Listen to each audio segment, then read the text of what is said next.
Aku mau tanya sesuatu yang mungkin agak tidak nyaman. Bulan lalu, kamu habiskan uang untuk apa saja? Cicilan, makan, tagihan, atau sepatu yang sebenarnya belum perlu? Makan di restoran yang fotonya lebih enak dari rasanya, dan paket liburan yang terpaksa dicicil padahal tabunganmu belum cukup. Kalau kamu jujur sama dirimu sendiri, kemungkinan besar jawabannya adalah campuran keduanya. Dan yang menarik, hampir semua orang yang bilang, aku susah nabung karena gajiku kecil. Ternyata, bukan itu masalah sebenarnya. Masalah sebenarnya adalah gengsi. Hari ini, kita akan bedah tuntas kenapa gengsi adalah alasan nomor satu kenapa banyak orang bergaji cukup, tapi hidupnya selalu terasa kurang, dan yang lebih penting, bagaimana cara keluarnya. Mari kita mulai dengan sebuah data yang mungkin mengejutkan. Survei demi survei menunjukkan hal yang sama. Mayoritas orang Indonesia menghabiskan lebih dari yang mereka hasilkan. Bukan karena kebutuhan, tapi karena penampilan. Tapi tunggu dulu. Sebelum kamu berpikir, itu orang lain, bukan aku. Aku minta kamu untuk jujur sebentar. Pernahkah kamu membeli sesuatu lalu langsung foto dan upload sebelum benar-benar memakainya? Memilih restoran bukan karena makanannya enak, tapi karena tempatnya kelihatan bagus di foto. Merasa malu naik angkot atau transportasi umum, padahal itu pilihan yang lebih masuk akal secara finansial. Membeli HP baru padahal HP lamamu masih berfungsi dengan baik, hanya karena takut dianggap ketinggalan. Kalau minimal satu dari itu pernah kamu lakukan, selamat datang. Kamu tidak sendirian. Dan ini bukan tentang menghakimi, ini tentang menyadari. Karena masalah tidak bisa diselesaikan kalau kita tidak mau mengakui bahwa masalah itu ada. Gengsi bukan lahir dari dirimu sendiri, dia ditanam. Dari kecil, kita tumbuh di lingkungan yang mengajarkan secara langsung maupun tidak langsung, bahwa nilai seseorang diukur dari apa yang dia miliki dan bagaimana dia kelihatan di mata orang lain. Wah, anaknya pakai baju bagus ya, mobilnya sudah ganti aki, sukses betul, kok masih ngontrak, kapan beli rumah sendiri? Komentar-komentar itu dari keluarga, tetangga, lingkungan sosial, perlahan membentuk satu keyakinan di dalam kepala kita. Aku harus kelihatan berhasil sebelum benar-benar berhasil. Dan kemudian datanglah media sosial yang memperburuk segalanya 10 kali lipat. Dulu, standar perbandinganmu adalah tetangga dan teman sekampung. Sekarang, kamu membandingkan dirimu dengan jutaan orang sekaligus. Orang-orang yang tentu saja hanya menampilkan versi terbaik, paling glamor, paling sempurna dari hidupnya, dan otakmu yang tidak bisa membedakan antara kenyataan dan highlight reel langsung merespon dengan satu perasaan. Aku kurang, aku harus beli sesuatu untuk menutupi kekurangan itu. Itulah akar gengsi. Bukan keserakahan, tapi rasa tidak cukup yang ditanam lingkungan dan disiram setiap hari oleh algoritma media sosial. Mari kita hitung dengan jujur. Anggaplah kamu bergaji 5 juta rupiah per bulan. Pengeluaran karena gengsi yang mungkin tidak kamu sadari. Kopi kekinian, 4 kali seminggu kali 35.000. Sudah 560.000 per bulan. Makan di tempat estetik 6 kali sebulan kali 80.000. 480.000 per bulan. Skincare atau fashion karena tren rata-rata 300.000 per bulan. Paket data ekstra untuk sosmed 50.000 per bulan. Cicilan barang yang sebenarnya tidak perlu 500.000 per bulan.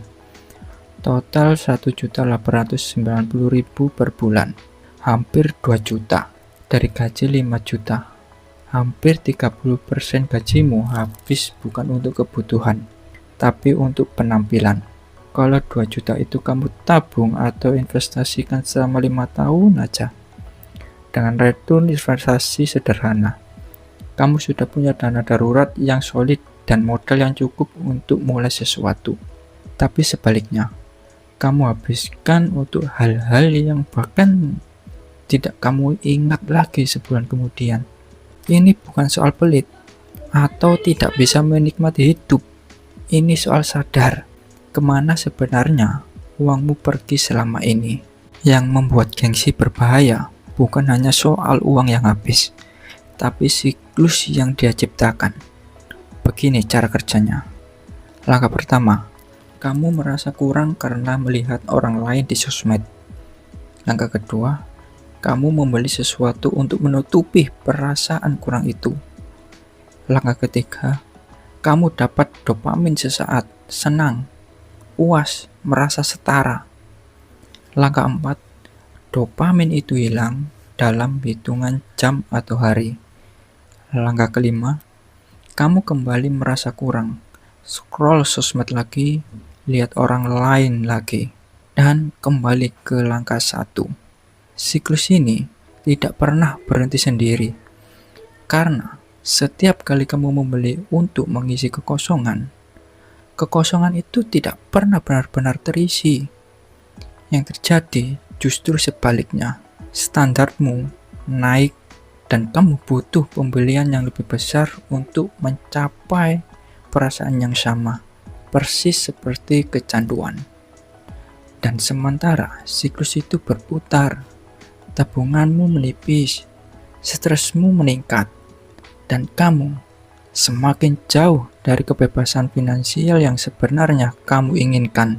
Oke, cukup soal masalahnya. Sekarang kita bicara solusi. Dan solusinya bukan menjadi pelit, bukan berhenti menikmati hidup, bukan hidup seperti petapa yang tidak pernah jalan. Solusinya adalah kesadaran yang disengaja.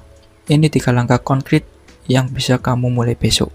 Langkah pertama, audit pengeluaran jujur. Buka mutasi rekeningmu sekarang. 3 bulan terakhir, tandai setiap pengeluaran dengan satu pertanyaan sederhana. Apakah aku beli ini karena butuh atau karena tidak mau kelihatan kurang? Jangan berbohong pada dirimu sendiri. Ini bukan untuk siapa-siapa. Ini untuk kamu. Angka yang kamu temukan mungkin mengejutkan, tapi angka itu adalah titik awal yang jujur. Langkah kedua, terapkan aturan 24 jam.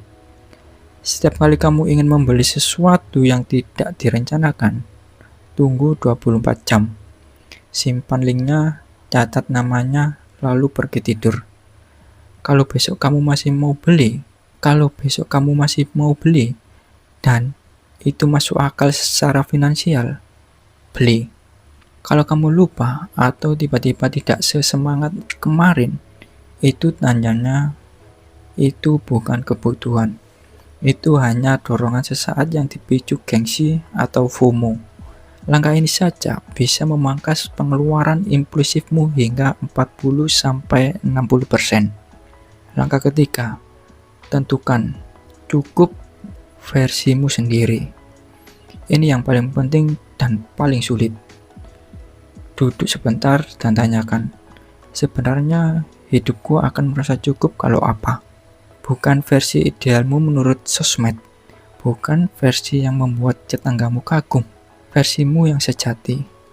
Mungkin jawabannya sederhana, sehat, bisa makan enak, punya tabungan darurat, dan waktu bersama orang-orang yang kamu sayangi. Kalau kamu sudah punya standar cukup yang jelas, godaan untuk membeli demi penilaian otomatis mengecil. Karena kamu tahu persis apa yang benar-benar kamu butuhkan. Gengsi bukan musuhmu. Dia hanya mekanisme bertahan yang sudah tidak relevan lagi. Dulu, kelihatan kuat dan mampu di depan suku adalah soal kelangsungan hidup. Sekarang, itu hanya kebiasaan lama yang kita bawa ke era yang sudah berbeda. Dan kebiasaan bisa diubah. Tidak perlu mengumumkan ke semua orang bahwa kamu sedang berhemat. Tidak perlu berhenti bergaul atau berhenti menikmati hidup. Cukup buat satu keputusan diam-diam. Mulai hari ini, aku hidup untuk diriku sendiri, bukan untuk penilaian orang lain. Itu saja. Satu keputusan, tapi dampaknya akan kamu rasakan dalam setiap aspek hidupmu. Finansial, mental, dan ketenangan pikiran. Kamu tidak harus kelihatan kaya untuk hidup dengan baik. Kamu hanya harus cukup berani untuk berhenti pura-pura. Terima kasih sudah menonton sampai akhir. Kalau video ini memberi kamu sesuatu untuk dipikirkan, tinggalkan komentar di bawah. Aku baca semuanya. Dan kalau kamu merasa ada seseorang di hidupmu yang perlu mendengarkan ini, bagikan ke mereka hari ini. Sampai ketemu di video berikutnya.